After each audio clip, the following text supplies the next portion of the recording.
Kembali di Anyu Sore pemirsa, kita lanjutkan diskusi kita. Saya ingin ke Mbak Monica melanjutkan pertanyaan yang tadi. Mbak Monica, banyak orang memiliki senjata api. Kemudian banyak orang juga dengan mudahnya melepaskan tembakan ke seseorang. Sebenarnya fenomena apa ini, Mbak Monica?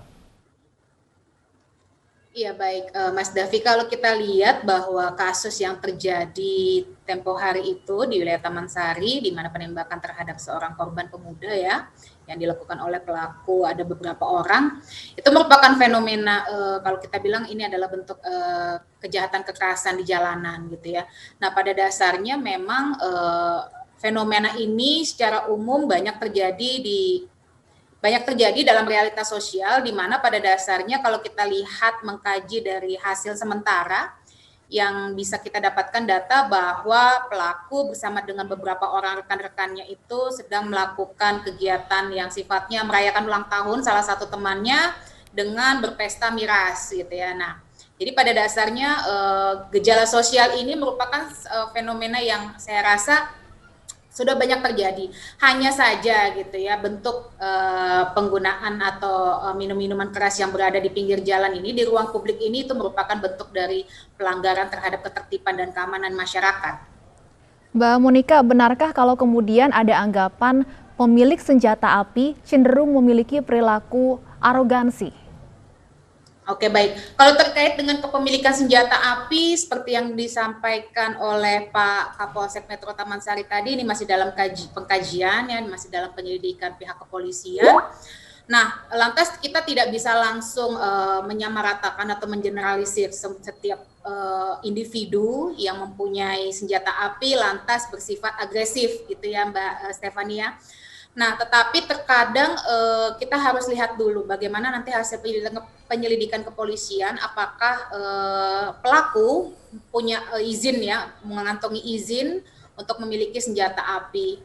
Jadi tidak semua pelaku yang memiliki senjata api pada dasarnya bersifat agresif. Tentunya bila itu dimiliki secara legal, ya tentu akan ada tes-tes terkait dengan psikologis yang diberikan yang harus dilewati untuk memiliki senjata api. Baik, Mbak Monica, satu hal bahwa ada 8 pelaku yang diamankan meskipun hanya satu yang melepaskan tembakan. Apa menurut Anda yang perlu menjadi poin penting dalam pemeriksaan polisi selanjutnya? Ya, pada dasarnya yang pertama adalah kepolisian harus mengkaji dulu apakah pelaku beserta dengan para kelompoknya ini ya, teman-temannya itu merupakan bagian dari suatu kelompok apa geng atau kelompok-kelompok premanisme yang ada di Jakarta gitu ya, dikaji dulu. Nah salah satunya kemudian sekalian identitas pelaku beserta dengan para teman-temannya tersebut. Lalu nanti pihak kepolisian juga perlu melihat bahwa sebenarnya apakah pengaruh minum-minuman keras itu sangat menjadi faktor utama, menjadi trigger ketika si pelaku akhirnya mengeluarkan tembakan karena merasa dipermalukan, merasa dimarahi di depan publik gitu ya, merasa bahwa kegiatannya tidak diizinkan gitu ya, karena merasa wilayah itu adalah wilayah mereka. Jadi dua poin itu. Kemudian yang ketiga, kepolisian juga harus secara detail nanti menelisik terkait dengan dari mana sebenarnya kepemilikan senjata api yang dipergunakan oleh pelaku. Begitu, Mbak. Baik, baik. Saya ingin balik ke Ibu Lia. Ibu Lia, untuk saat ini siapa yang bertanggung jawab terhadap pengobatan anak Ibu, Bu? Boleh diceritakan, Bu? Oh, yang bertanggung jawab itu yang punya kosan, yang ngumpulin teman-temannya itu, dia kan yang undang teman-temannya ulang tahun. Dia katanya yang itu yang mau tanggung jawab, tante kosnya.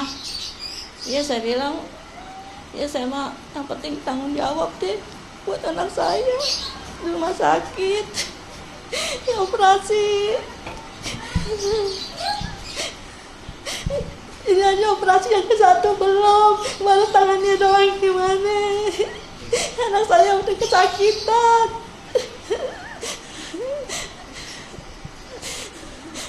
Ibu Lia? Ya, Ibu Lia, apakah para pelaku ini memang sering kumpul-kumpul di sekitar rumah Anda?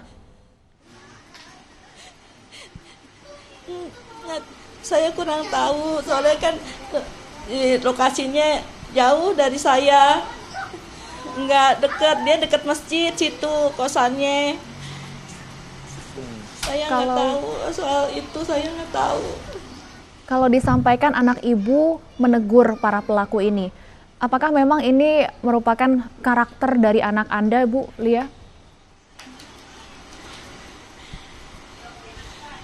Saya kurang tahu, cuma kronologi saya itu dia mau buang air malam, saya nggak tahu.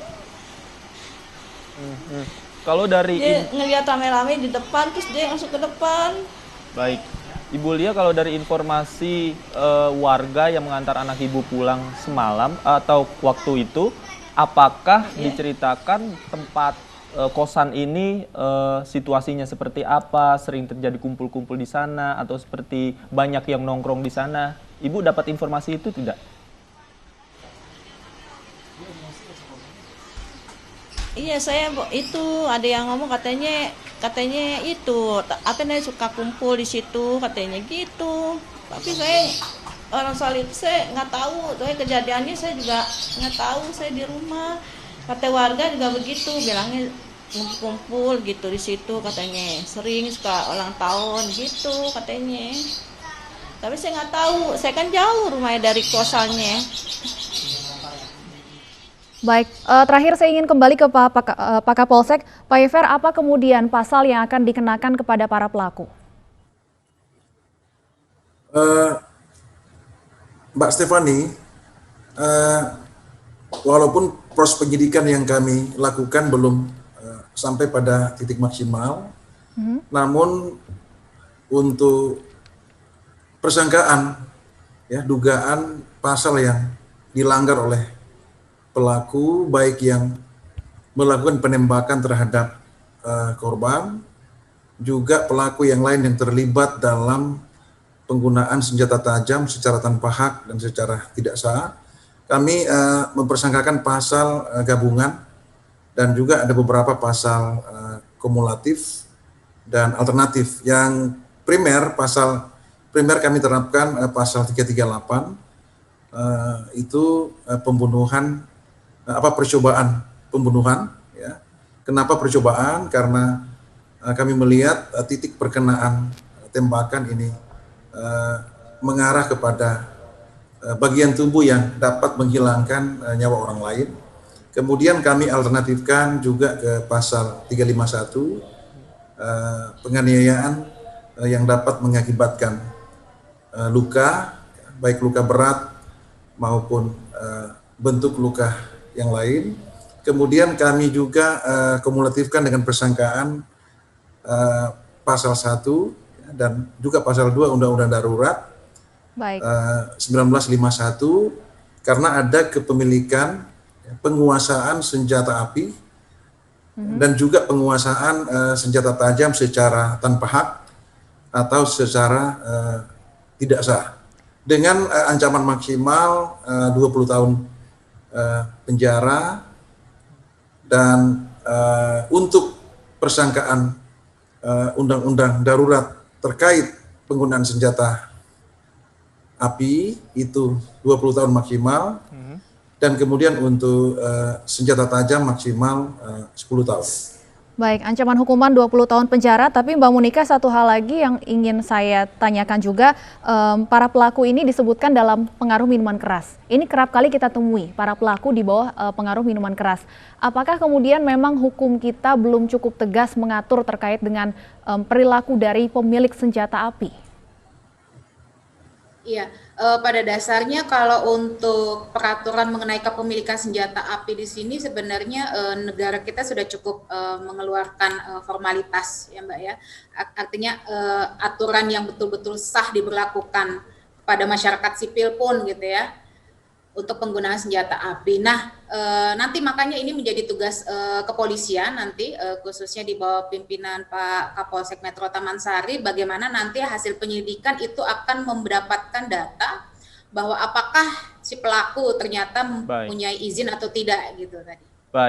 Baik, terima kasih. Senjata api. Baik, terima kasih Mbak Monika Margaret sudah bergabung bersama kami. Terima kasih juga untuk Pak Iver Manoso dan Ibu Lia. Kita lihat bersama bagaimana proses hukumnya terhadap kasus ini ya Bu. Terima kasih sekali lagi, selamat sore.